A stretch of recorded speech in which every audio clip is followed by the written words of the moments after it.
Hello there, my name is Jesse Pohlman. I'm an author from Long Island, New York, and I am continuing with building this LEGO pirate ship, 31,109.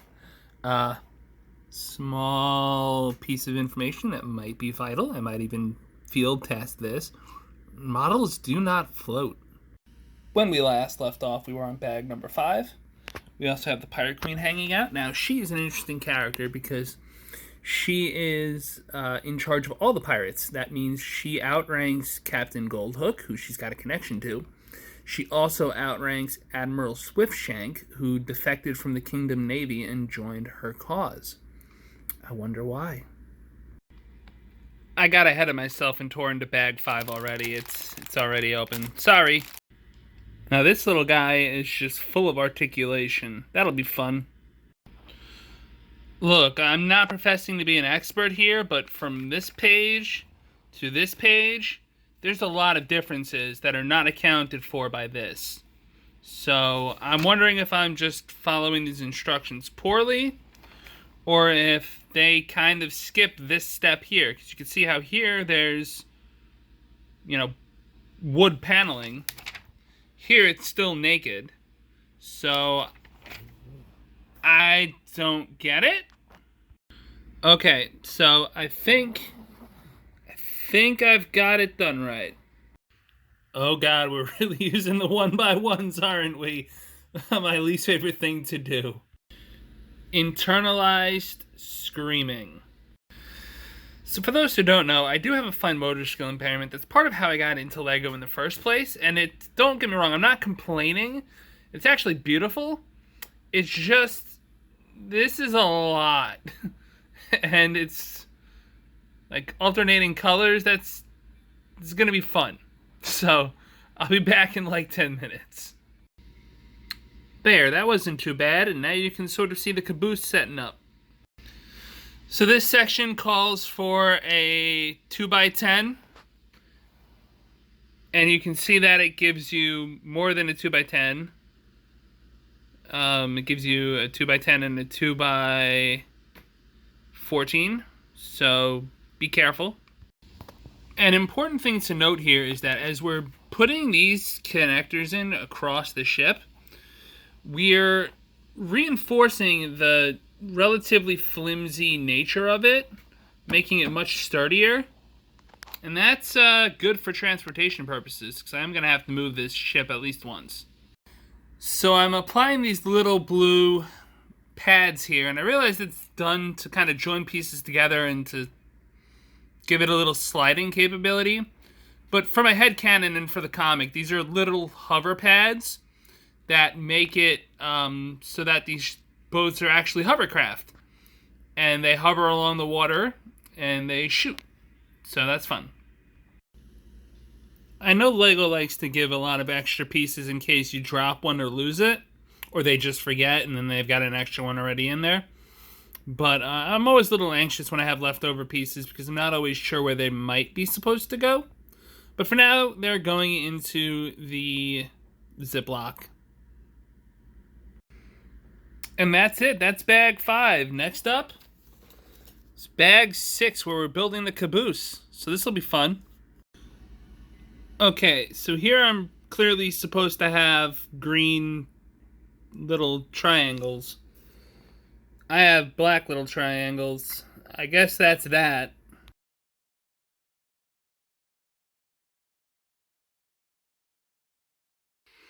So I think I've run into a bit of a problem. I need these little curved blocks right here.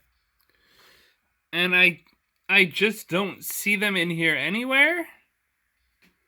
I mean, it's possible I'm just not seeing them, but I really don't see them. And that's disconcerting, because that might be like the deal breaker here, and that's bad. Zoom out. I don't see any curved corner blocks like that. I just don't. Okay, so the good news is I've looked ahead. I think I can build this without them, but it's going to leave a little gap, which is just going to be aesthetically unpleasing. Just a building tip, try to keep a very thin layer of stuff. Don't pile all your bricks up in one place.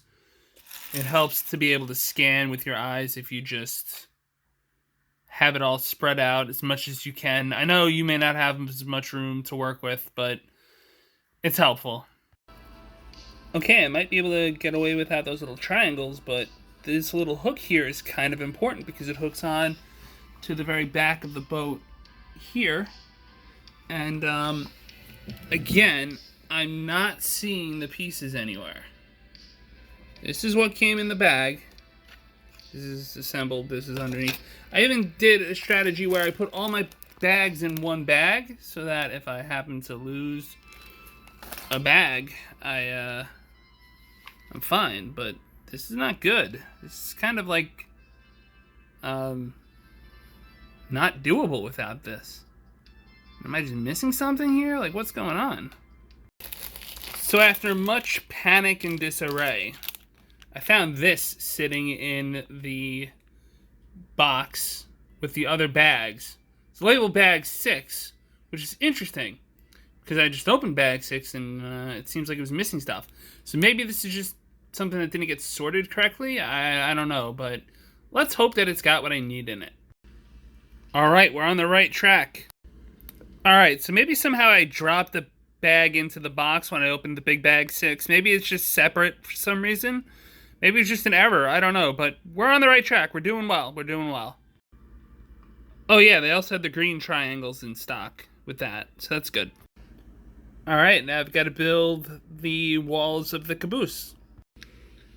And look at that, we're making progress.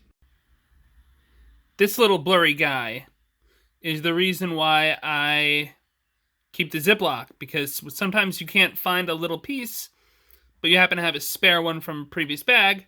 Boom, there you go, Ziploc. So here's something. I'm supposed to put this little map on this, which isn't a bad idea, and it might certainly feature its way into the captain's cabin. I don't know what the heck to call it. I keep calling it a caboose. The point is, I'm going to put a computer in there instead, because this is, despite its appearance, is a modern-day naval vessel. It's got energy shields and hovercraft stuff, because it's Chronicles of Valoron and it's high fantasy, and it's ridiculous. Have fun with that.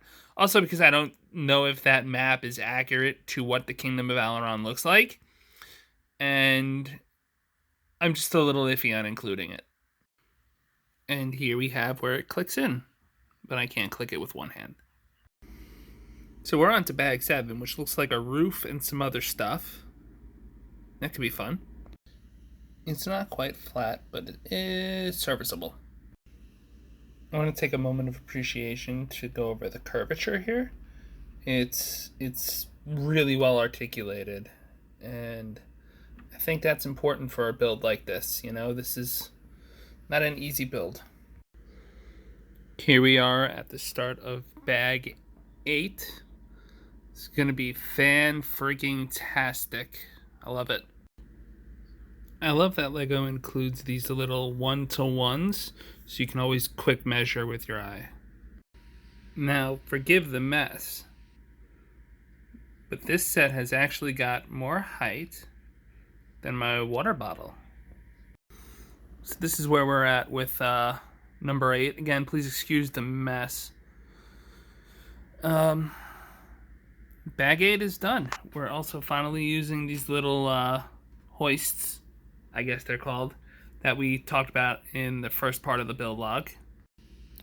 We're not done, but we're making a lot of progress on this awesome looking flag. Well, I fixed the flag because it wasn't quite right. Flag, this is a sail. And if you're wondering why people with hover pads and shield generators are using sails, it's tradition, and it's also intimidating.